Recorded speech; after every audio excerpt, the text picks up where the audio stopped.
Welcome to Azeroth United, a weekly podcast about World of Warcraft. My name is Denethar, and I am your host. Welcome, everyone. Thank you so much for joining us. Today is Tuesday, October 22nd, and this is episode 58 of Azeroth United. Today is a special day because it's Patch Day. Happy Patch Day! That's right. Patch 11.0.5 is now available on servers, and we're going to be breaking down all of the non-anniversary changes that are arriving with this patch. We talked about the anniversary stuff last week.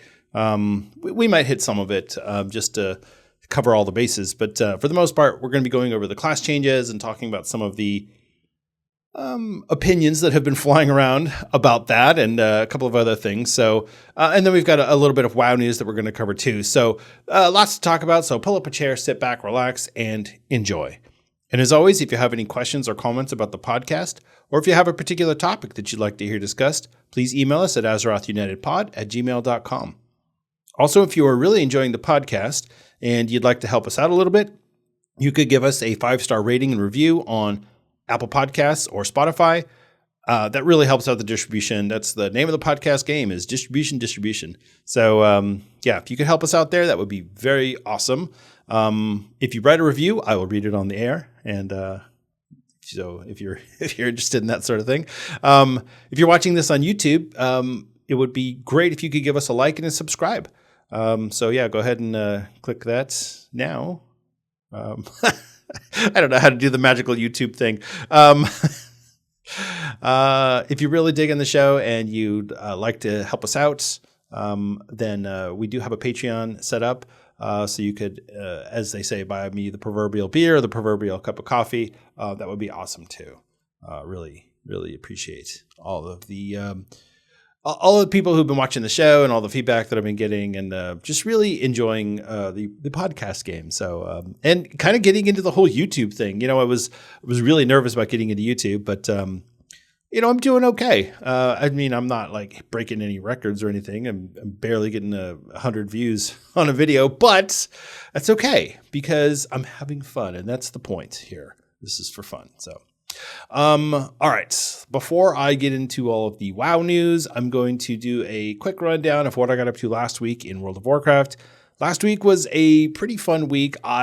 So this is the first time I've ever filled out my Great Vault World Quest row with all tier 8 delves. Even when I could do Zekvir for easy tier 8 slots, I didn't do it because I was being lazy. I finally did it, and you know, it wasn't too bad. Honestly, delves, looking at them now, and I've been kind of hard on delves since the onset of this expansion.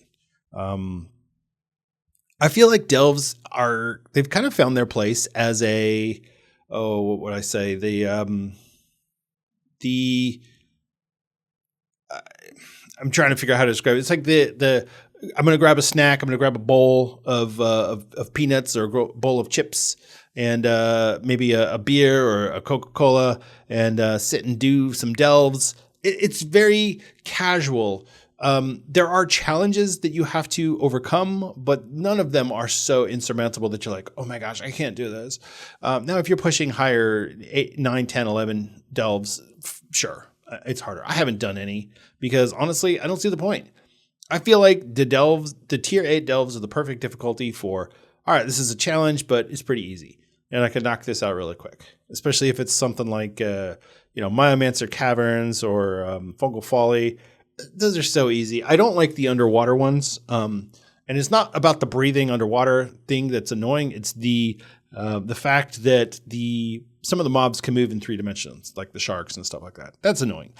But overall, I really like delves. I'm contemplating doing a delve tier list video, something that I've been wanting to do for a while. And I feel like at this point, I've spent enough time with the delves that I can go ahead and do that. And people love tier lists. I mean, let's just be honest. That's WoW players. They love their tier lists. So, yeah, I'm really excited about the delves. I'm really excited about the direction that Blizzard is going with this. I hope that maybe we'll get some new delves or maybe even some new stories in the existing delves. That would be fine too. We might get a few new delves for if we get a new zone with patch 11.1 or something like that. And we're going to do some patch 11.1 speculation here in a couple weeks. There's a lot of things coming up over the next few weeks. We've got the Cataclysm Classic, Rage of the Firelands coming up. We've got the Arena World Championships. We've got the MDI. There's a lot. And so somewhere in there, I'm going to throw in a patch 11.1 speculation. We're going to look at the lore. We're going to look at all of the clues and hints that Blizzard has been dropping us. So, but that's not, I'm going off on a side tangent. That's not what I got up to last week in World of Warcraft. I also, so my guild did 4 out of 8 again. So we did that, which was really cool. But we couldn't get past. So instead of doing 2 hours wiping on Brood Twister like we did last week, this time we did 2 hours wiping on Nexus Princess. So that fight's brutal. The DPS check in there is rough. That is not for the weak of heart. So if you are struggling with your DPS and you're like, oh, I'm barely getting by, but I'm low towards the bottom of it, that's not the fight for you, honestly. And that's what I'm realizing is that this is where the division is between. So you have the first half of the raid and it's like, okay, we can do these 4 bosses. But the second half of the raid, from Brood Twister and Nexus Princess through Ansarek, the difficulty ramp is sharp.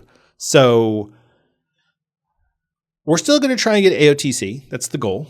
But it's going to be tough. And we're going to have to really get some people to clean up their DPS, myself included. My DPS was low. For a blood DK, I was struggling. And I think, one of the problems that I run into is that I start to get overwhelmed by everything that's going on, and my DPS, my rotation, devolves into spamming keys, which is not great for any class, but especially for a blood DK. I have to layer things in a certain order, and so when I start spamming keys, my DPS goes down. So, but like I said, we had a good raid. It was a lot of fun. Everybody was really enjoying themselves, I thought. Yeah, it was really, really good time. We did struggle a little bit with the Bloodbound Horror, reclearing that, but just because that fight is so RNG dependent, you get a bad pull on the ad spawns, then that fight's really rough. So I wasn't a big fan of reclearing that particular fight, but it was nice to do the reclear and to get some crests and get people some gear. But with the BRD raid coming in this week with the patch, I have a feeling that we're just going to extend our lockout until we kill Ansarek. So, that's I think what's going to happen there. And then finally, I did do a Keystone. I did a +3 Mists of Tyrna Scythe. Mists of Tyrna Scythe is great. I haven't actually timed one yet this season because of various reasons, but I went in there with a random group. We ran through it and it was pretty quick. We had 1 death and that was mine because I missed a patty cake. Interrupt. So I'm the idiot now. But no, it was a good group. We finished. And one of the things I like about that is there's a lot of trash after the boss. So you don't have to be super precise on your pull. You can have, anywhere between like 80 and 100% on when you get to the last boss, and you're good because then you can just go clear some of the packs after you kill the boss, and it's no problem. So I actually really like Mists. The only difficult part in that one was that everyone was kind of waiting around to see who's doing the maze because nobody wanted to figure out the clues for the maze, which that's the thing with those dungeons is that you've got these extra responsibility things that people just don't want to do. So yeah, we did that and it was fun, and that was the only Keystone I ran last week. I'm going to try and run some more this week, but honestly, I've just been so anxious about running Keystones because you know what? I hate to say it, and it makes me sound weak, and that's fine, whatever. People are mean. Honestly, people are mean. I need to get into either the Dungeon Dojo or WoW Made Easy, one of those two groups. I'm on both of their Discords, but I just need to get in there and maybe say, hey, I'm really struggling with routes and running some keys. Is there anyone who can just run with me and help me out here? So or I could run with my guild because honestly, my GM's really good at identifying the routes, and she runs a lot of keys. So anyway, that's about all I got up to last week. It was a good week. Yeah, I really I really want to do more keys, and because I love Mythic Plus, I really do, and it's really hard now after the change to because you used to be able to run with the system at a +2, and it was easy, and you could just, oh, this is fun. I am learning my routes, and this is good, and I feel like it's too, you go from easy to way too hard, way too fast. So, yeah, that was the thing. Oh, the other thing I did was a guildie needed help in Grim Batol. They were running a 0 on one of their alts, and the tank left after the first boss. So I ran in there, and I hadn't done that one on Mythic yet. So, sorry, don't tell anyone. But yeah, it was fine. I did it, and it was no problem. I died on the second boss because I didn't leave enough room to kite him around when he does the big axe thing. But aside from that, it was fine. It was actually a pretty good group. So anyway, that's all I got up to last week. A lot of I've got, like I said, I got a bunch of alts that I'm prepping for the anniversary event, and I'm going to be running them through time walking, and you can actually do the raid time walking, which I did not realize last week when I mentioned the raid. You can do it time walking. So I think it's 30 plus can do the BRD raid, which in LFR, which is pretty cool. So yeah, and you can just queue for it, which, you know, when you do the like Ulduar and all that stuff, you have to actually form a group and you have to blah, blah, blah, blah, blah. So the BRD raid, you can do LFR. So I'm probably going to do LFR tomorrow before raid, just so I can see it once before the weekend. So, all right. That's everything that I wanted to mention. We do have a lot to talk about. There's not a ton of news, but there is, because we're going to be going over all the patch 11.0.5 changes that are coming in for the classes and everything. We're going to be bypassing the traditional patch news segment, and we're just going to go into that. So, yeah, let's get into the news.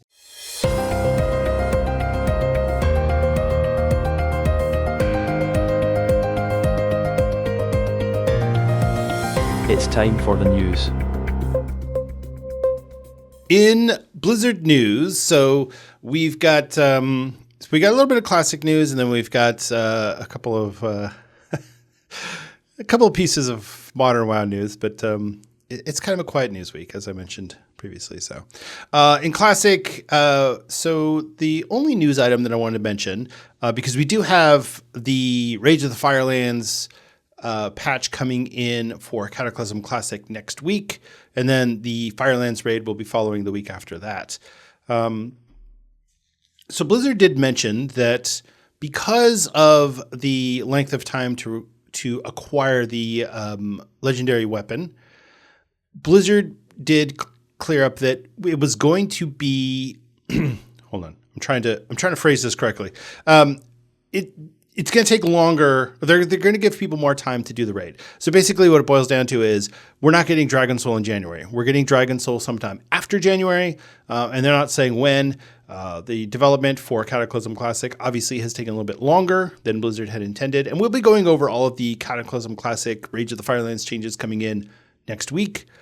But for this week, I just wanted to mention this because under the original timeline that Blizzard had provided us for Cataclysm Classic, we were supposed to get Dragon Soul in January. That also includes the 3 Dragon Soul dungeons. The oh gosh, what are they now? The End Time, the Well of Eternity, and I forget the third one where you have to fight through Dragonblight. Anyway, that'll all come in with the final phase of Cataclysm Classic, but that's not going to be until probably February, maybe even March.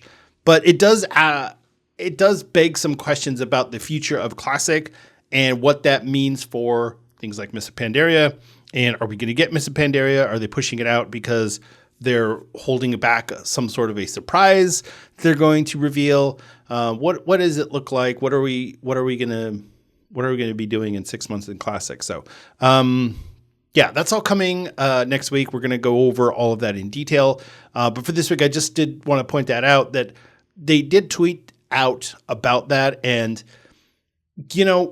because of these roadmaps that Blizzard has been doing, they are tied into some tighter timelines. Yeah.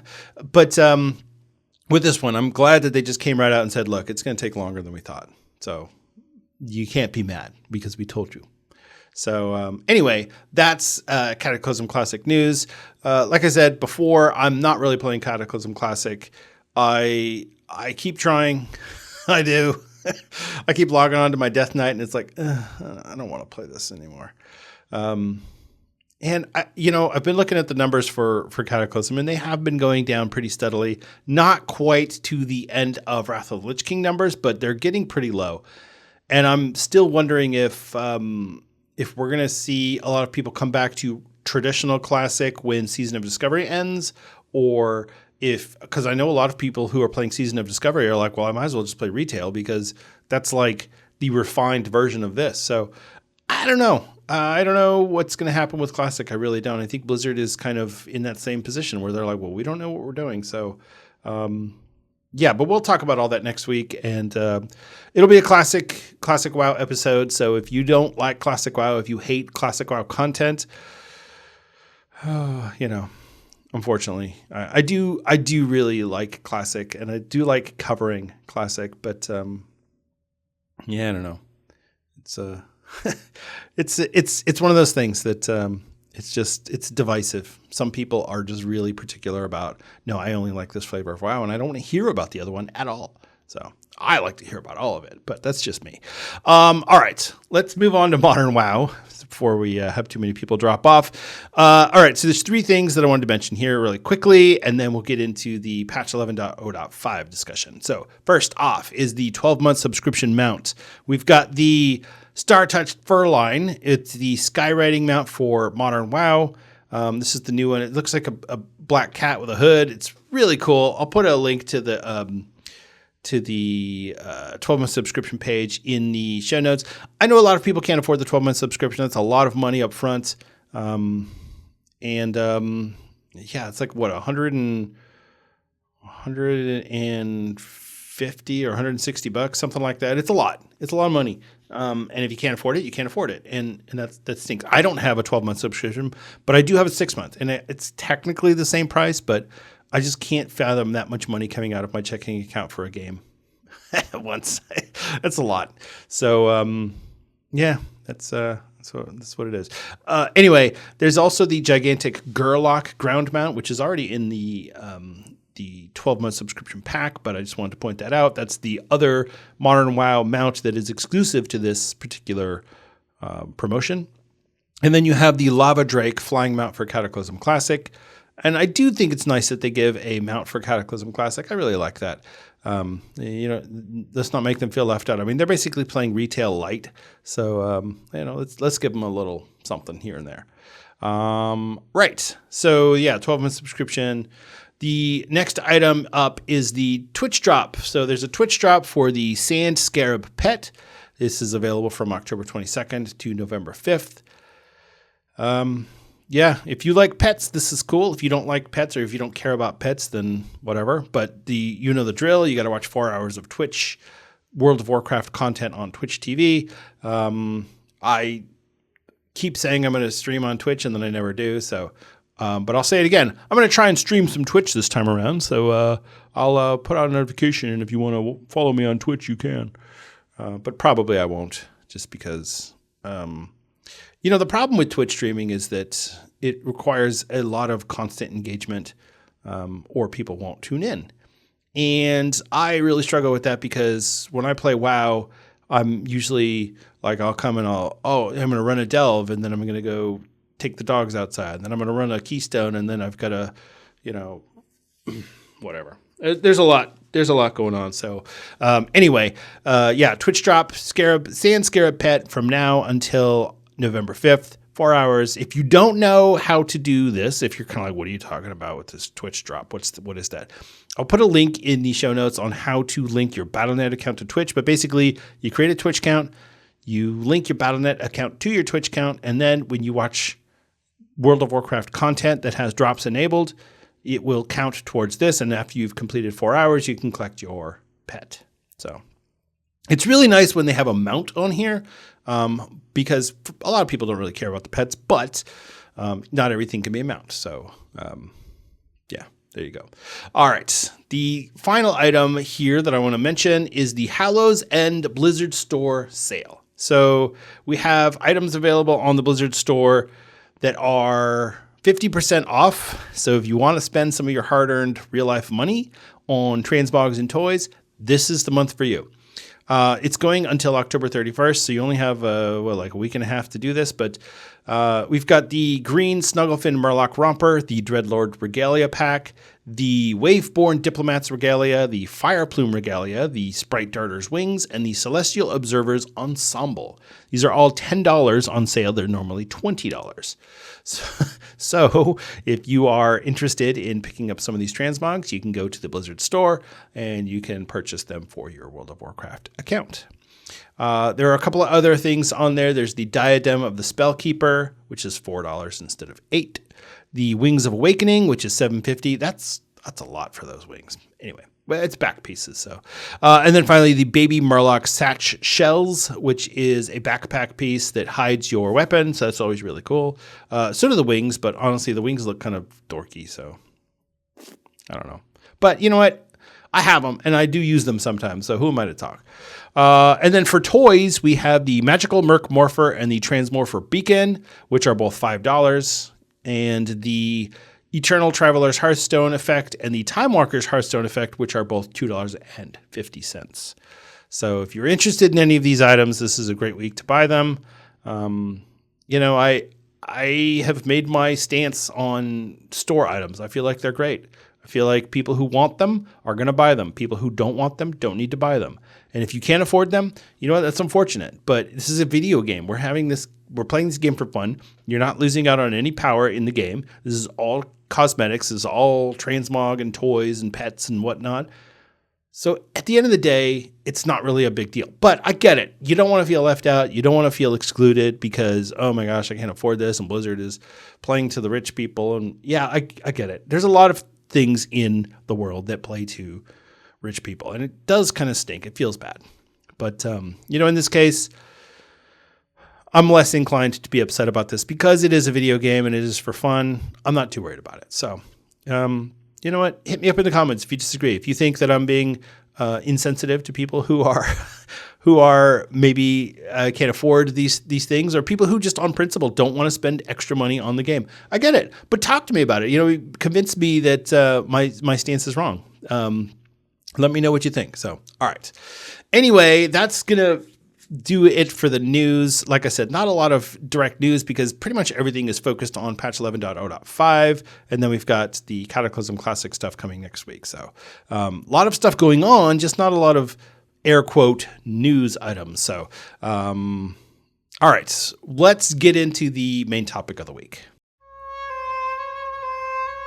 It's time for the main topic of the week.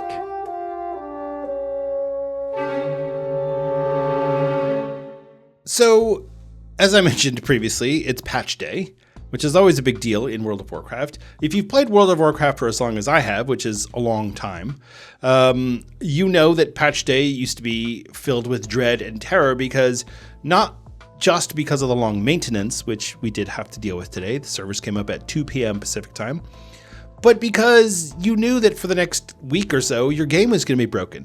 Your raid was going to fall apart. Your add-ons were all going to be a disaster. Everything was going to be broken in the game. And it's a lot better now. Blizzard is better at managing the game and updating the game, but it's still a little weird. I tried to log in earlier. All my add-ons were broken, of course, except for like Daily Boss mods. That's always updated like first thing.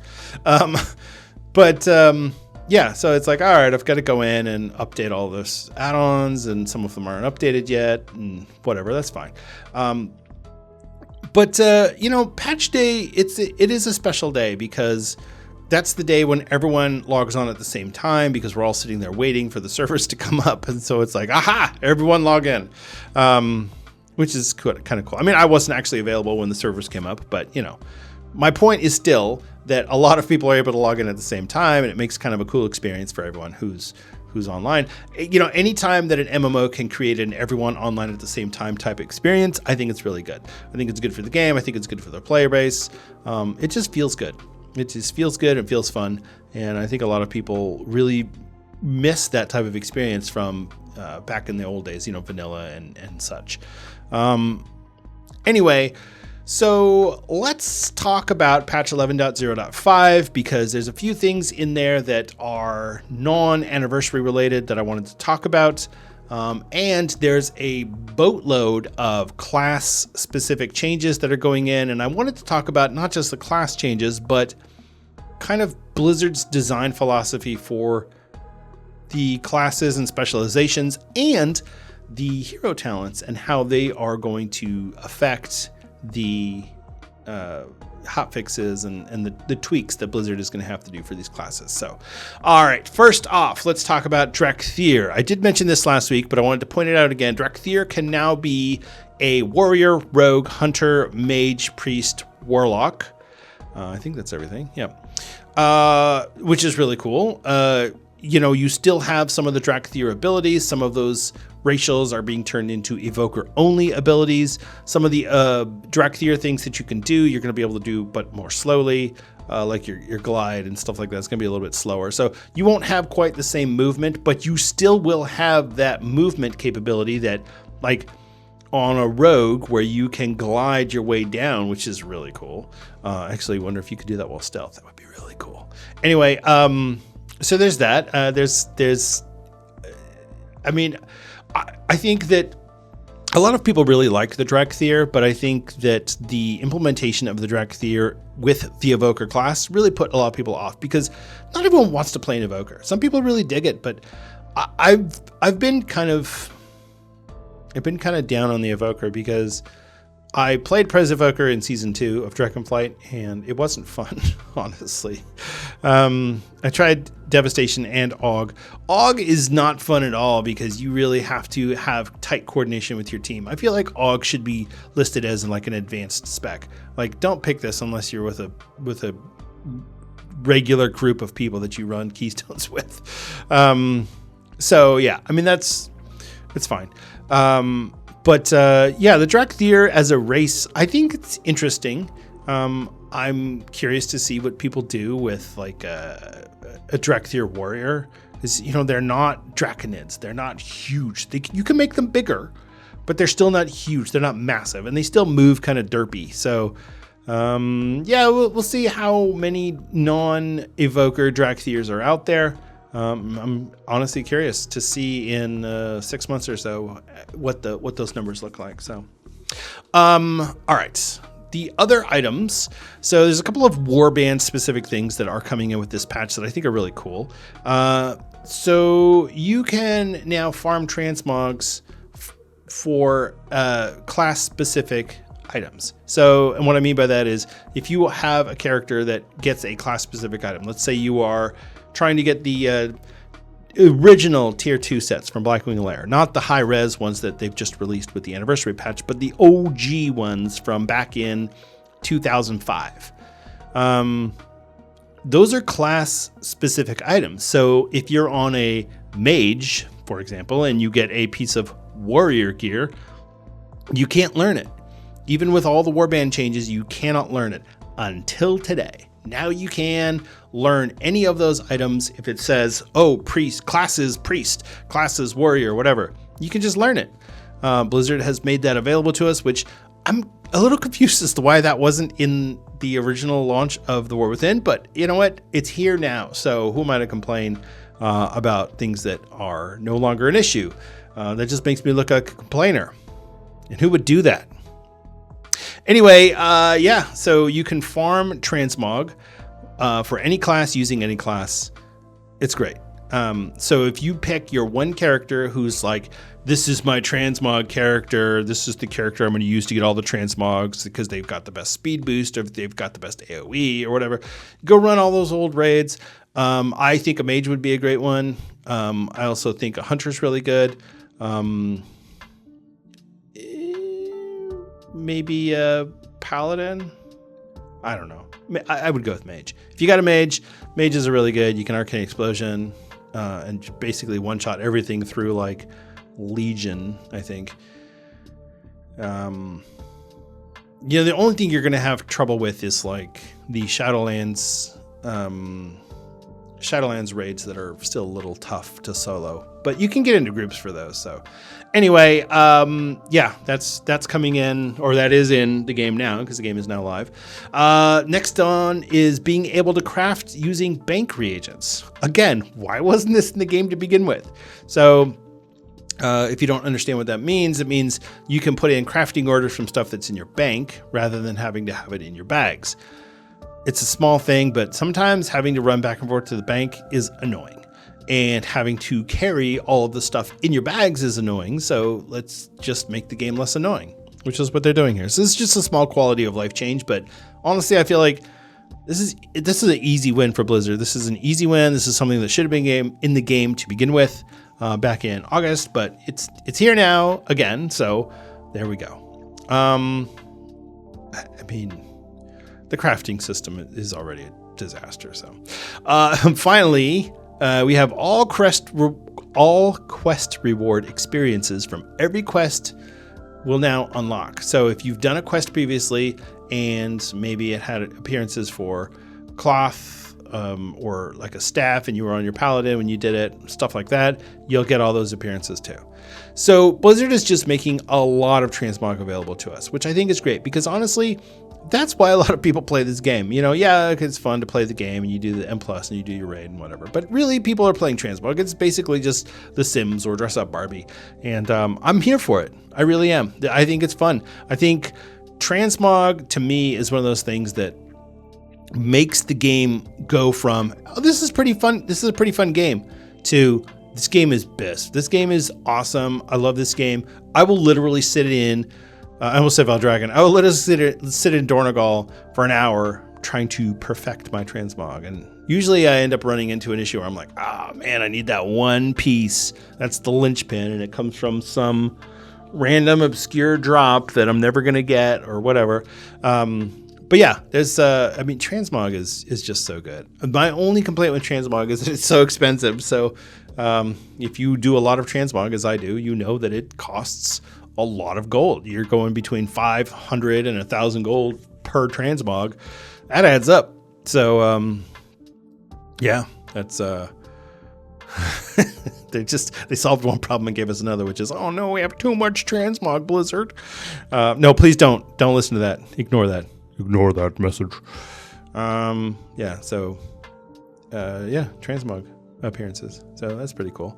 That's a thing. So, all right, let's jump into these patch notes because, so first of all, there was, let me see if I can pull this up. There was a Wowhead post that came out, and I wanted to mention this because I saw this come out yesterday, and it was really frustrating to me because when Wowhead does things that are opinion based, even if they're based in numbers, but it is still an opinion of, hey, this class is going to be this and that class is going to be that. People take it as gospel, and I get it. They're doing the number crunching. They're doing the whatever. I can't even think of the word now. They're going through and they're calculating everything and they're testing it. And they're actually doing the testing on the PTR to give us, and they do a lot of work. So I do appreciate the work that Wowhead does to give us this information. However, when you release this, okay, so they call this the expected class buffs and nerfs, patch 11.0.5 post hotfix summary. This got a lot of people mad. So first off, the version that they released on Monday basically said that Arcane Mages are going to get an 11.7% buff. Frost DKs are going to get an 8.1% buff. Frost Mages 8%. Survival Hunters 6%. Assassination, or is that Subtlety? I think it's Assassination. Rogues 6%. Outlaw Rogues 5%. Blood DKs 5%. This one's Subtlety Rogues 4%. And Beast Mastery Hunters, they say see article. Now, I get what they're doing. They're going purely off of numbers, and here's what it should be. But people are going to see this and go, okay, Arcane Mages are the best, and then Frost DKs, and then Frost Mages, and then and that's not how WoW works, people. I just want you to know this. That's not how it works. And if somebody's class is getting a nerf, that also does not mean that that's a bad class. That just means that Blizzard is making some tweaks and some adjustments. They're turning their little knobs that go, okay, we're going to adjust this by 3% and change that to 2.7%. And that's what they do. So they have adjusted it, but it's still a little not suspicious because, like I said, it is based on facts. I'm trying to be very diplomatic here because I don't want to piss off the Wowhead Andes. But yeah, some classes are going to take a little bit of a hit based on the numbers that Wowhead is providing. And I feel like that if you just give patch notes and you say, hey, here's the patch notes, people are going to go, oh, okay, cool. I don't know what that means as far as my class. Does it make me better or worse? And it's really hard to say specifically for your specific class. But if you have somebody else who's compiled all these numbers and they say, okay, here's who's better, here's who's worse, that takes any experimentation out of it. That takes people go, oh, I need to roll this class then, or I need to level up my whatever. And it's just, I don't know, it's just really frustrating to me to see this sort of thing because I feel like it doesn't really serve the player base well. I feel like it's information that we didn't need to have out there. Not that it should be hidden, but that people are going to look at it a certain way. Anyway, let's get into the numbers. You know, I just wish that the game could be really even across the board, but it's not.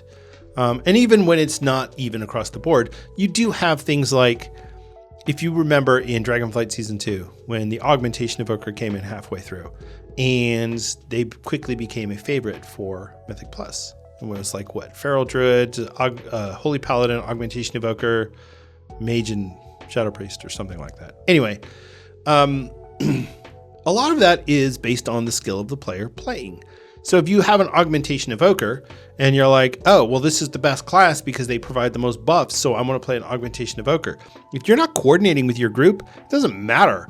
You could play anything and you'd be better than an Augmentation Evoker if you're not coordinated with your group.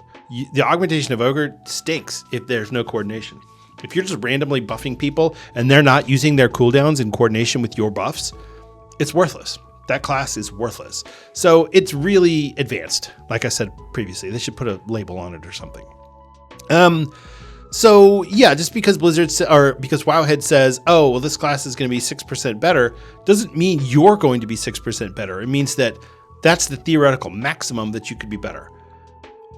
You still have to go through the rotations and hit all your cooldowns perfectly and hit all your attacks perfectly and have everything just right in order for these numbers to hold true. So let's go through class by class because I feel like it's important that we do this. And I do want to mention, as I said previously, I want to talk about the overcomplication of hotfixes and class hotfixes with the implementation of hero talents. So, and you'll see what I mean as we go through this, because what Blizzard has done is they've said, okay, we have hero talent changes. We have specialization changes. And then we have specialization hero talent changes. So these are changes that are specific to hero talents for a particular spec. of a class, which is not the same as hero talent change, which I know it's really frustrating because then it's like, well, so how does this work? Well, the way it works is each hero talent is split between 2 different specializations. And when you do that, you are going to create a scenario where somebody might be fine if they're playing, like if you're Elun's Chosen or Chosen of Elun. If you're playing a Balanced Druid, maybe you're fine, but if you're playing a Guardian Druid, it's not working correctly. So Blizzard have to adjust it for Guardian Druids. And I'm just picking an example. We'll go through all of these and you'll see. So, all right, first off with the Death Knight. Hero talent changes for Deathbringer. They're making a lot of changes for Deathbringer here. And basically what they're doing is they're making it more single target focused and less AoE friendly. And I say that cautiously because it's not like Blood Death Knights are bad at AoE now. They're still using the same AoE spells as before. Really the difference comes in with the Reaper's Mark and the Morrowind implementation of it for Blood. For Frost, you know what? Honestly, I don't know how much this is going to affect it. Now, according to the Wowhead article that they went through and they checked everything, they're saying that Frost DKs are going to get a 0.3% nerf to single target and a 2.5% nerf to AoE. I don't know if that's true, but that is what's happening.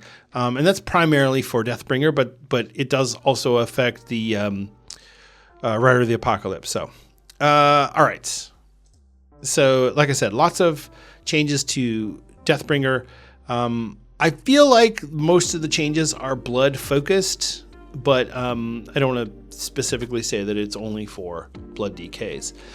There is a small change for Sandland and a small change for Frost, but aside from that, Death Knights are pretty much left alone, aside from the Deathbringer talents getting a kind of rework. Forgot to turn off my phone. Way to go. I'm so professional. For Demon Hunters, very small number of changes. They have one change to Fellsguard and some Vengeance changes for Metamorphosis. The Fellsguard changes are, I mean, I guess it's technically a buff, but I don't know. I guess we'll have to see, won't we? Right. Druids are getting a ton of changes. So Balanced Druids are getting a lot of changes that are specific to Balanced Druids. They're not targeted to any particular hero talent. They're getting a lot of actual talent changes, though. So Blizzard is trying to improve the Balanced Druids overall. I feel like they're going to get a little bit of a buff, but according to the Wowhead spreadsheet, they're getting a nerf. I don't know. I looked through these changes. It looks like a buff to me, but I don't play a Balanced Druid. I haven't played a Balanced Druid since Mists of Pandaria, so this is really tough for me to know. But Balanced Druids are getting a big change. So if you play a Balanced Druid, just know you're getting a lot of change. You'll probably have a good majority of your talents reset. Yeah, there you go. Resto Druids also getting a lot of changes.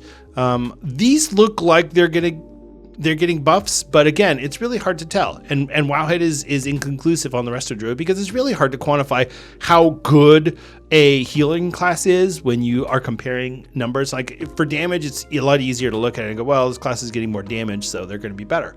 But for healers, it's really tough to know whether or not a class is getting a buff or a nerf.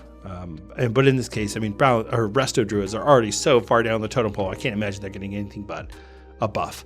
The biggest thing for me is I don't like the trees. I really don't like the what is it? Keeper of the Grove.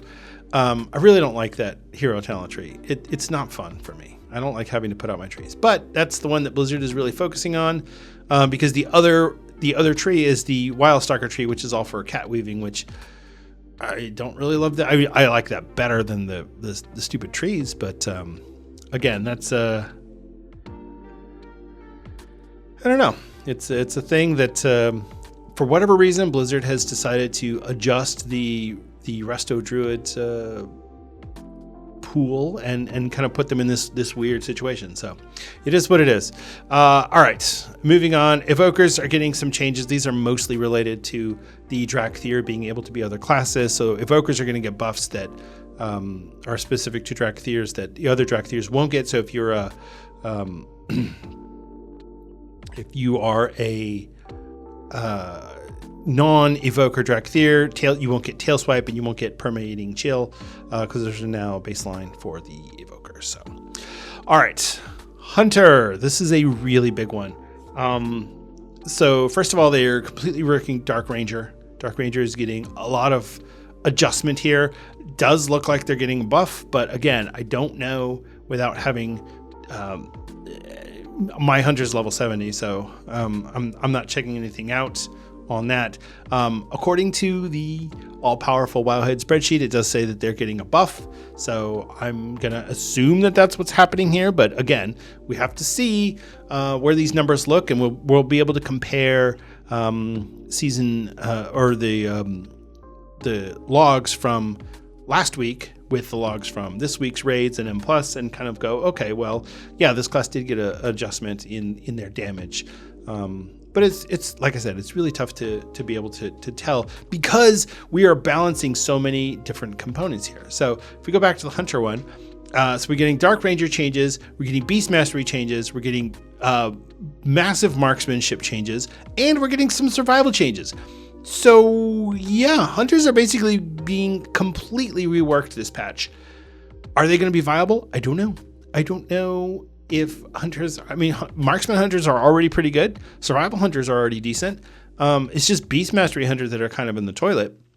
So is this going to help them? I think so. I think this is going to help them. And what it looks like they're doing is they're making it so that the Hunter themselves do more damage and the pets do a little bit less damage. So it's more focused on the Hunter being able to have those abilities, because I think the pet damage is hard to balance for Blizzard. So,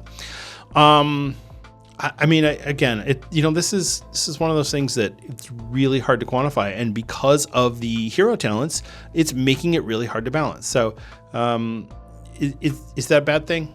I don't know. I mean, what are we gonna do in a year and a half or whenever we get the next expansion? Are we gonna go to 20 hero talents? That's gonna be even worse. What are we gonna do? Like, how is Blizzard making this an evergreen system? I really hope they have a good plan, because I don't want to have to scrap the hero talents after one expansion. So, all right, mages. Okay, so arcane mages are getting a full rework, which, they're already one of the best damage classes in the game right now. So they're just complicated to play. Honestly, I tried playing arcane and it sucks. Arcane was not fun playing it, and I didn't enjoy that. Honestly, I don't really enjoy the mage right now, but Arcane and Fire are both getting massive changes. Frost is getting a few changes to the hero talent for the Spellslinger, but this is mostly for Fire and Arcane. It's big. Monks, Mistweaver is getting a lot of talent changes this time, and Shadowpan is getting a lot of talent changes. So those actually don't interact with each other, but it's just that's what they're doing. The Mistweaver changes actually they look pretty good. I'm really excited about that. I'm gonna level up my Mistweaver monk probably this week, get him up to level 80 so that I can, because I've got the shaman, but I don't know, I'm just not feeling it. And we'll get to shaman here in a minute, but talking about reworks, but so Mistweaver is the big changes for the monk. So if you play a Mistweaver monk, just know that there's big changes coming in for you. For paladins, okay, so here's the deal. For whatever reason, Blizzard decided that they needed to completely rework the paladin tray, like top to bottom. And I get it that paladins are in kind of a weird place right now, but really reworking the entire tree this early in the expansion says to me that paladins were not finished. And I even saw one of the, I forget who it was now, some streamer said that they felt like paladins shipped this expansion with placeholder talents, and that this wasn't actually what they were intended to have. I don't know. We'll see. Rep paladins are getting a little bit of a nerf. Holy paladins and protection paladins are getting a little bit of a buff. So we'll see how this looks. The Protection Paladin tree is one of those that it's like, well, I mean, if everything sounds good, but it's really hard to tell specifically how this is going to affect, honestly, everything about the game. But they're getting buffs. The Word of Glory is getting buffs. Their armor is getting buffed. The armor bonus from the Shield of Righteous is getting buffed. A lot of good changes for the Paladin. So hopefully this is good. As I've said before, I feel like WoW is a better game when Protection Paladins are good, because honestly, Protection Paladins are so popular, and they have traditionally been a really good tanking class. And so to have them be so terrible right now, it feels bad. It really feels bad. So I might be biased because my wife plays a Protection Paladin, but you know what? Whatever. I'm allowed to be biased. Okay, priests, barely anything, and that's fine. You know, you're not getting an interrupt, so who cares, right? Rogues are getting a complete rework. And the biggest thing here is Slice and Dice is going away. So you're not going to have to use Slice and Dice anymore, which I think is really cool. It's not going away, but it's going to be implemented into the class. So, I mean, I don't know. I'm going to try to rogue. I don't really know all the rogue talents. I'll be honest. It's a little bit outside of my, expertise, because every time I try and play a rogue, it doesn't work for me. So, yeah. But having to remember to cast or use Slice and Dice is a pain. So having it be baseline, or it's not baseline, it's when you use certain abilities, it just automatically gives you Slice and Dice. I like that, because then it's like, okay, well now it's like when on my Fury Warrior, when I use Whirlwind, my AoE move, it gives me 4 charges of attacking multiple targets. I think that's really good. And we'll get to Warriors here in a minute. It's so sad. Okay, Shaman, Elemental, they're doing a full rework on Shaman too, which is weird because they already did a full rework on Shaman right before the end of the beta period in the War Within. So I'm not sure if they were just not happy with the rework, if they were like, Resto Shaman are too powerful, we don't like this, or if they're like, I don't get it. The whole thing is weird. But yeah, Shaman, full rework. We are getting the new Ascendance forms, which are really cool. And you get the new Ascendance forms if you want the ones with the crazy hair. You can get a glyph for those, or if you just want the regular traditional one from Cataclysm, you can get a glyph for that one as well.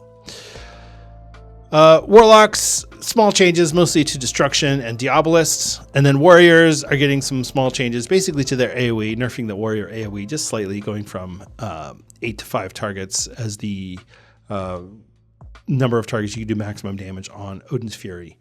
And that's pretty much it. There's a lot of other changes in here, but like I said before, I don't like doing Odin's Fury and Thunderous Roar. I don't like reading hot fixes because it's not exciting to me, and I can't imagine that it's exciting to any of you listening to this going, oh my gosh, he's still reading hot fixes, this is boring.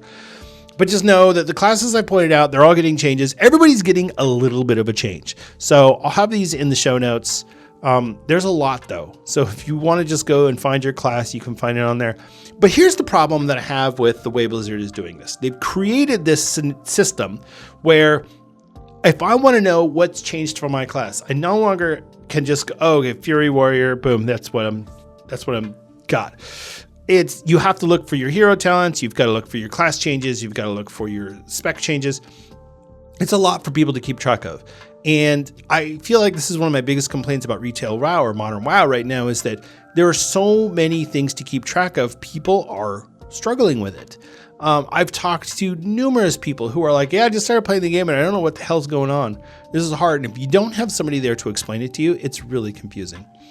I think that the hero talents as a system are really cool and they're really fun, but I don't see how Blizzard is going to sustain them. I can't imagine that we're going to be, by the time the last Titan comes out, what are we going to have, 30 hero talents? It's just a new talent tree. I don't like that. I'm wondering if we're going to go back to, or if we're going to have kind of a reset of talents like we did when Cataclysm came out, where they said, okay, you only get a talent point every 2 levels or so. And that was fine. That was fine because it gave us just the key important talents. We have so many talents that it's like, I don't really care about this, but I'm taking it because Wowhead said I have to take it. And I just don't like that. So I really hope that we get some signal of what Blizzard is going to do for the talent changes going forward, or for the hero talents going forward. Because I really feel like they weren't really thought out. Instead of having 39 specializations to keep track of, we now have what is it, 78 that we have to keep track of, or is it more than that? I don't even know how many it is. It's a lot. It's a lot of things because it's not just Blood DK, it's now Sandland Blood DK or Deathbringer Blood DK, Deathbringer Frost DK, or Rider of the Apocalypse Frost DK. I mean, it adds an extra one for every single class in the game. And it's just a lot. And I know that the dev team in Blizzard is bigger, but it's still a lot to keep track of and to know, like, what is every nuanced little tiny change going to do and how is that going to affect these classes? So, and then the other thing that I wanted to mention, just because, I started talking about it and it's like, I'm trying to tread very carefully here, but I feel like Wowhead has kind of created this, how best to word this, where people who don't really know any better and don't need to know any better are going to Wowhead for information that doesn't benefit them at all. And what I mean by that is you're running 4s, keystones, or you've got a heroic raid and you're looking at what the meta comp is for your group. Stop. It doesn't matter. Don't go to Wowhead and then go, okay, well, this class is trash and this class is good. No. Unless you are running keystones above 10, like a 12 and up, or if you're running Mythic Raid, it doesn't matter. And even in Mythic Raid, they tried out different hero talents and different specializations. They tried a lot of different things because they were just trying to see what worked. So what is the harm in you saying, oh, I'm going to let this Beast Mastery Hunter into my heroic raid? It doesn't matter. You can invite a Beast Mastery Hunter to your +4 keystone. If they're a good player, they're going to do good damage. The difference between the bottom of the tree and the top of the tree, as far as the damage tree goes, is so small now that it's almost insignificant in terms of what's going to affect your group or your raid. So it doesn't really help when we have posts like this and people go on and they read them and then they post on Reddit and they go, my class is trash now, or I'm so glad I rolled this class because it's now BIS. And it's like, it doesn't matter. It really doesn't matter. It's not helping you. It's not making you a better player. It just means that your character has the capacity to do more damage, but are you a good enough player to do it? Because if you are, you could probably do the same thing on a Balance Druid or a Windwalker Monk or a Arms Warrior. It doesn't matter. If you're good, you're good. It doesn't matter what class you play. So just keep that in mind as we're going through some of these things, because a lot of people really overreacted to this post from Wowhead, and I saw that and I thought, yeah, that stinks, because it really just, it feels wrong, and it feels like people are being led into a certain opinion that doesn't necessarily have to be true. So, all right. Sorry. I needed to get that off my chest. That's going to wrap up our show for today. Thank you so much for listening. I really do appreciate it. It is always a pleasure and a privilege to get on this microphone and talk to you. If you want to get a hold of me, you can reach me on Twitter. I'm at Denethar. You can also occasionally catch me streaming on Twitch or on YouTube. I am at Denethar01 on both of those platforms. The link tree for the Azeroth United podcast will be available in the show notes as well, but it's linktr.ee/Azeroth United. It'll have our Discord, our Patreon, our Twitter, and I've created a Blue Sky account for both podcasts, and I had one for myself as well. With the most recent changes to Twitter that they changed for blocking, a lot of people are migrating over to Blue Sky, and quite honestly, it's really pleasant over there. So I would definitely check that out if I were you. Just create an account over there. You don't have to stay. You can just pop in and say hello. But a lot of friendly, happy people over on Blue Sky who are really kind of glad to get away from the cesspool that is Twitter these days. So I don't have an Instagram or a Facebook or anything like that, but yeah, you can check me in on those places. And yeah, like I said, I am going to try and get some streaming in. It's tough. If I could have streaming that's like in 15-minute chunks or 30-minute chunks, that would be awesome. Just tell people, hey, I'll be back in 20 minutes. But yeah, it's tough for me to just sit and play for hours straight. So I don't know. We'll see. I might get on there. But I will post on either on Blue Sky or Twitter or on the Discord server if I do decide to go live on Twitch. So if you want to follow me on any of those platforms, I'm Denethar on Blue Sky as well.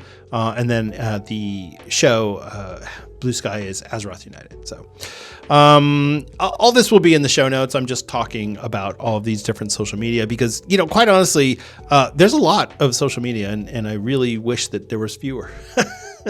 But this is how it is. And, I'm trying to stay in touch with people and kind of keep people informed about the podcast and about what we're doing. I am trying to do more YouTube videos again. I've kind of resurrected that itch in myself to do YouTube videos. So I've got a couple planned.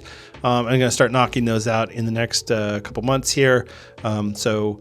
Hopefully I can get some, if you follow the YouTube channel for Azeroth United, which is Azeroth United Pod, you know that I've been doing some shorts. I'm just taking some clips from some of the episodes and putting them out there. Yeah, it's just for fun. I was just curious to see how that would go. Shorts is not really my, or TikToks is not really my thing, but I thought I'd give it a try. But I will be doing some YouTube videos. Like I said, I'm going to do some tier lists and a couple other things. So, all right. That is, like I said, it's going to wrap up our show for today. Again, thank you so much for listening and for watching. Remember to be good to each other out there. There's a lot of classes in this game, and just because somebody's playing the wrong class doesn't mean you need to exclude them from your group. You can just invite people, and also it's good to be nice and helpful to people if you are running content. So if somebody doesn't know the mechanics, take a minute, explain it to them, and then continue on. You'll have a lot more fun that way. So, all right. Take care. I love you all, and I'll see you in Azeroth.